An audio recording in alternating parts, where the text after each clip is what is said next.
see how it all goes. But get through the speech, you'll be doing well, you know. Well, Brian grew up in Harrogate in Yorkshire, and like a lot of kids in England with Irish parents, they would have gone back to Ireland for the summer holidays. And I think, Brian, you would have done the same. You would have been up to Donegal, up to your dad's place every summer, spending months there with the cousins, I suppose. Yeah. And I think the influence of both Yorkshire and Donegal is very obviously evident in Brian's work in the buildings and the landscapes. Are most of your English landscapes from Yorkshire, or was they? Yeah, it would be. Yeah. Pretty much. Yeah.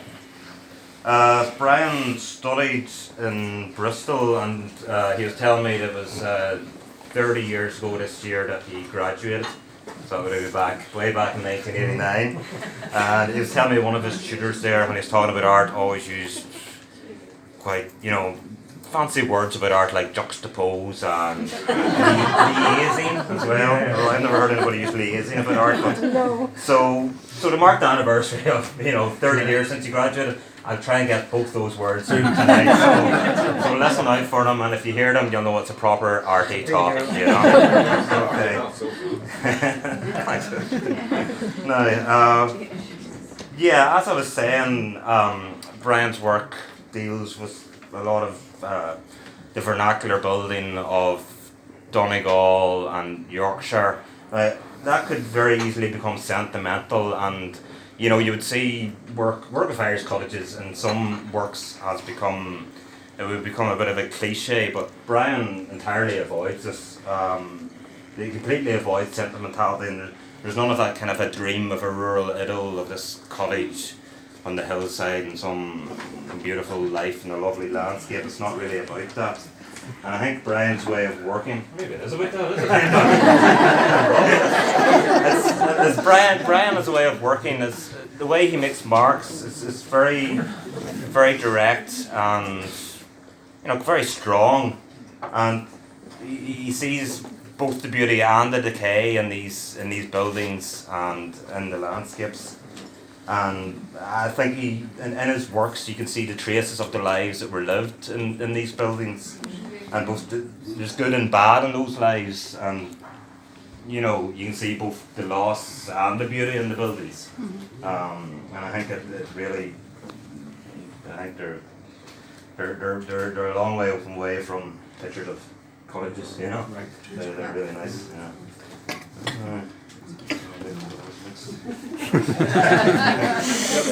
I think that's been X through here. Anyway, one of the things, looking at the show, when I was looking around the show after Brian hung it, one of the things that particularly struck me was there's the 4 different media that he has used. There's scraper boards, he's got wood engravings, dry points, and then there's the mixed media pieces like these, which I'll try and get. I think there's gouache, there's coloured pencils, ink pen, something else. Fountain pen. Okay, is that? Bit of that's a pen, ink pen. And is there anything else? Is that it? You've forgotten yourself. Anyway, there's quite a lot of stuff in them, but there's to me there was those 4 distinct categories. And what was interesting to me, there was you could see Brian's hand in all of them.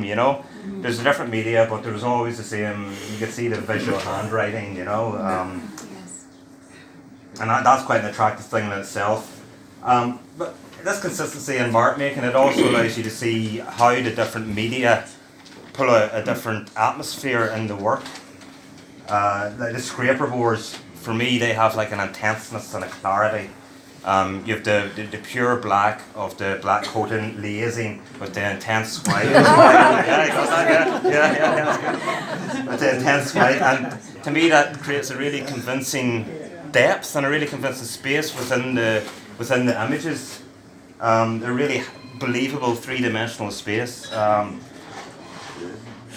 something about just the white and the black and the little marks of white in through the black, and there's a real fizz of energy visual energy when you look at them, and a kind of a buzz off them that I get anyway. The wood engravings then to me are kind of just slightly more darker, denser looking, it's kind of a rich density to those. The dry points by contrast are very light, quite delicate looking. I suppose you're scraping into a hard surface, so just there's more, it's more of a delicacy of mark. There's a nice one of a ploughed field over just on the pillar here. There's a gorgeous light in it and a delicacy of light in the middle of the field. There's a nice lifting in the middle of it. Now, Brian was telling me that was a printing mistake, but you've got to recognise when your mistakes and get good work and go with it. But no, they're really beautiful, the dry points.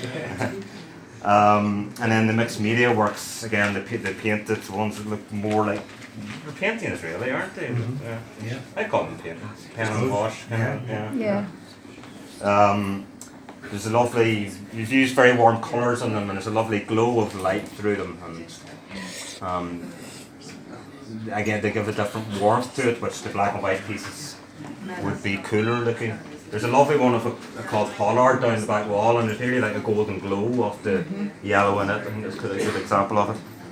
There's an interesting building down the back, and then in the background of that Pollard painting, it was the Brownstown, it was the Irish College in Gordahork.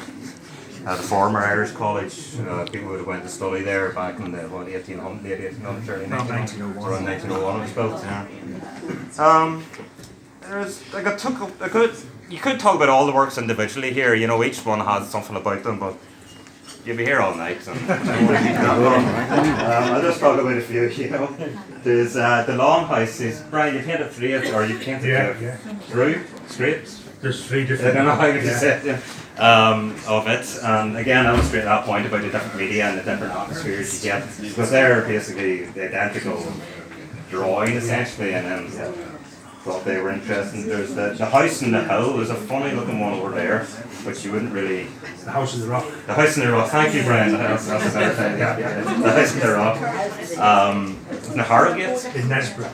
Nesborough? Yeah. Oh, thank you. You're keeping me right here. And it was one room above another that somebody had built at some stage, and it was open as a museum for years. And it was near where you grew up. Yeah. And you're always being told you never see that and it closed down, so you can't go now. But that's always the way when you live in the city. You're always thinking, I'll go there next week. So you never do. There's the monkey puzzle tree down at the end. That's a great one. That is a great composition. The monkey puzzle is so incongruous. They're such odd trees in the Irish environment, but in a good way. I really like them. And having one sited beside this vernacular cottage, it shouldn't work. But I think Brian, he has managed through the colour he's used in the composition to manage the juxtaposition, so that both seem and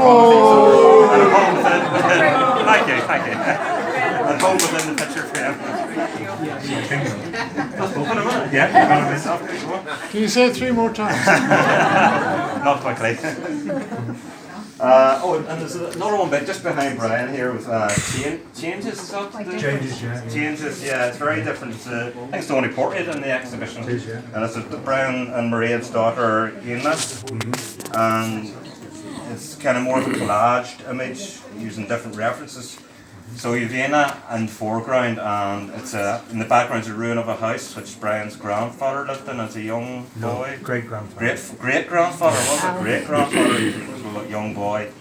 And then you've the modern insertions in the landscape, kind of the mast and the windmills kind of lurking on either side. But to me it's not really a polemic about windmills or masts, or I know Brian doesn't like the masts, but to me I kind of read it more just about the changes. As you say, that the time brings, and the good and bad that are in the passage of time, and it's an interesting picture, an interesting image. And the last one, just to single out, is a dune grass muckish. Yeah, it was lovely, lovely. It was really striking landscape.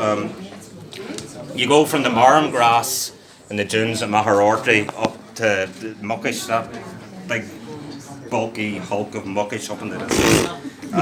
It's a really nice mountain. It is, yeah. That's a great mountain. Really like muckish.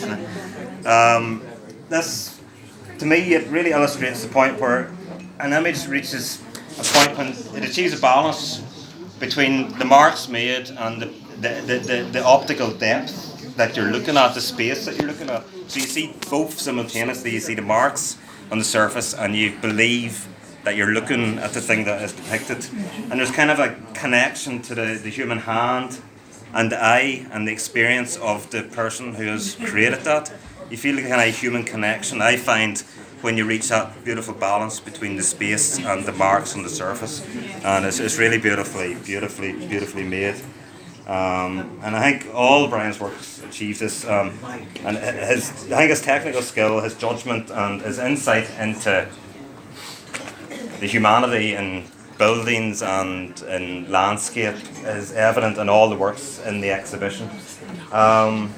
Yeah, so really that's as much as I'll say. Really, I think it's just traditional to finish up any opening speech by pointing out that all the works are for sale. At very low prices, and I'd say not for long, I would say, because they're really good work. So I would encourage anybody with the funds to buy one or two, or maybe three, or yeah. Juxtapose it with another one. Yeah. I like you, David. What's that word mean anyway? It's good though. And there's also some of the woodcuts and the dry points are in additions. Yeah. So there'll be multiples of those available, and the scraper boards are unique, one-off pieces. Yeah. Okay, so all that remains for me to say is, I was looking forward to saying this, but I declare this exhibition open!